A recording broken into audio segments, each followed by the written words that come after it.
আসসালামু আলাইকুম। সাদামাটা রান্নাঘরের আরেকটি নতুন রেসিপি দেখার জন্য আপনাদের সবাইকে আমন্ত্রণ জানাচ্ছি। আজকে আটা দিয়ে মুসমুসে লেয়ারযুক্ত নিমকির রেসিপি আপনাদের সাথে শেয়ার করব। এই নিমকি আমি রেশনের আটাতে তৈরি করে দেখাবো। এই নিমকি একবার তৈরি করে পুরা মাস জুড়ে সংরক্ষণ করতে পারবেন। চলেন দেখি রান্না শুরু করি। এখানে একটা বাটিতে আমি 4 কাপের মাপে 2 কাপ আটা নিয়েছি। এখন হাফ চামচ কালো জিরা দিয়ে দিব, স্বাদ মতো লবণ, 2 টেবিল চামচ তেল দিয়ে দিব। শুকনো উপকরণ ভালোভাবে হাত দিয়ে মিশিয়ে নিব বা ময়াম দিয়ে নিব। দেখেন হাত দিয়ে মুঠি করলে মুঠি হয়ে যাচ্ছে, ভেঙে দিলে আগের মতো ঝুরঝুর হয়ে যাচ্ছে, ময়াম হয়ে গেছে। এখন অল্প অল্প করে নর্মাল পানি দিয়ে নিমকির খামির তৈরি করে নিব। এই খামিরটা খুব বেশি শক্তও হবে না, আবার নরমও হবে না, মিডিয়াম খামির তৈরি করে নেব। আমার খামির তৈরি করা হয়ে গেছে। এখন এই খামির 15 মিনিটের জন্য রেস্টে রেখে দেব। 15 মিনিট পর খামির থেকে রুটির জন্য ছোট ছোট করে 8টা বল তৈরি করে নেব। এখন একটা বল পিঠের উপর নিয়ে অল্প একটু আটা দিয়ে যতটা সম্ভব পাতলা করে বড় একটা রুটি বেলে নেব। অবশ্যই পাতলা করে এই রুটি বেলে নিতে হবে। আমার আজকের রেসিপি ভালো লাগলে একটা লাইক দিয়ে পুরো ভিডিও দেখে নেওয়ার অনুরোধ রইল।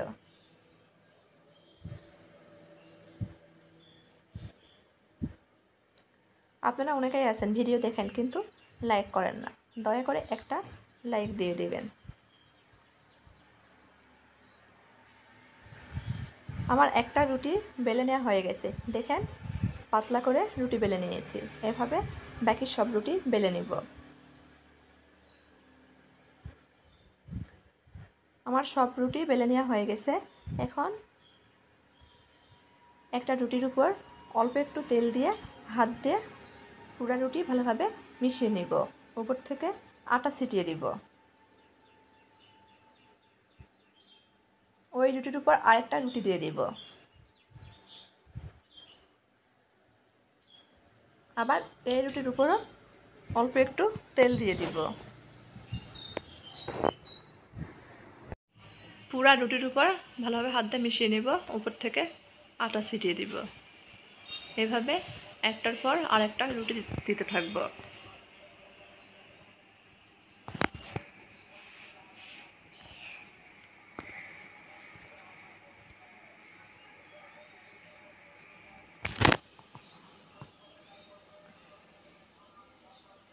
আমার সব রুটি দেওয়া হয়ে গেছে।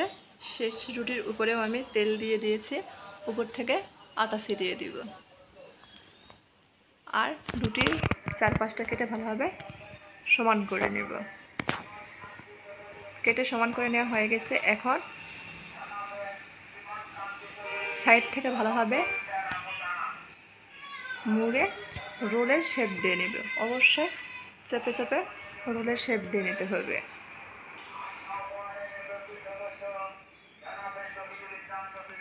রোলের শেপ দিয়ে নেওয়া হয়ে গেছে। এখন একটা বাটিতে অল্প একটু আটার সাথে অল্প একটু পানি মিশিয়ে একটা ব্যাটার তৈরি করে নেব।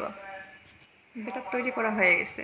এখন এই ব্যাটার রোলের এই পাশে লাগিয়ে নেব, যাতে তেলে ভাজার সময় খুলে না যায়।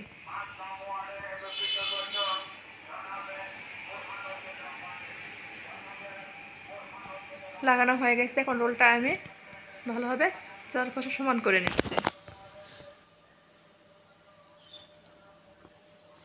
সমান করে নেওয়া হয়ে গেলে ছুরির সাহায্যে পাতলা করে করে কেটে নেব নিমকি শেপ দেওয়ার জন্য। কাটা হয়ে গেছে। এখন একটা ভাগ নিয়ে হাত দিয়ে হালকাভাবে চাপ দিয়ে দিব, আর 4-5টা একটু হালকাভাবে লেয়ারগুলো খুলে দেওয়ার চেষ্টা করছি। আপনারা ভিডিওতে দেখেই বুঝতে পারবেন আমি কিভাবে এই কাজটা করে নিচ্ছি। এটা বলে বোঝানোর কিছু নেই। দেখেন এভাবে হালকা করে চাপ দিলে নিমকি শেপ তৈরি হয়ে যাচ্ছে। বাকিটা আমরা তেলে যখন ভেজে নিব তখন বাকি লেয়ারগুলো খুলে যাবে। আমার সব নিমকি শেপ দেওয়া হয়ে গেছে। এখন উপর থেকে একটু চিনি দিয়ে দিব।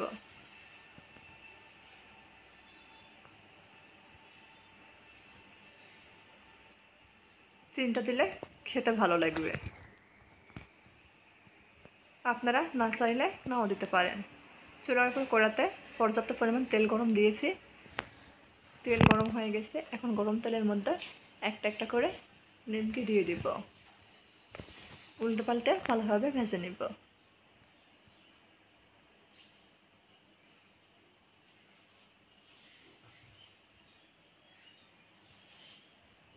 উল্টে দিচ্ছি।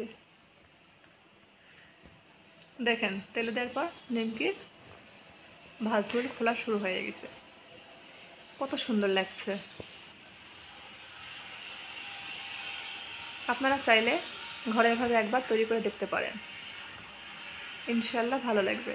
আমার নিমকিগুলো ভাজা হয়ে গেছে, উঠে নেব, আপনাদের পরিবেশন করে দেখাচ্ছি।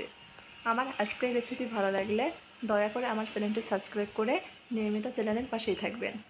আজকের মতো এই পর্যন্তই। সবাই ভালো থাকবেন, আবার দেখা হবে ইনশাল্লাহ। আল্লাহ হাফেজ।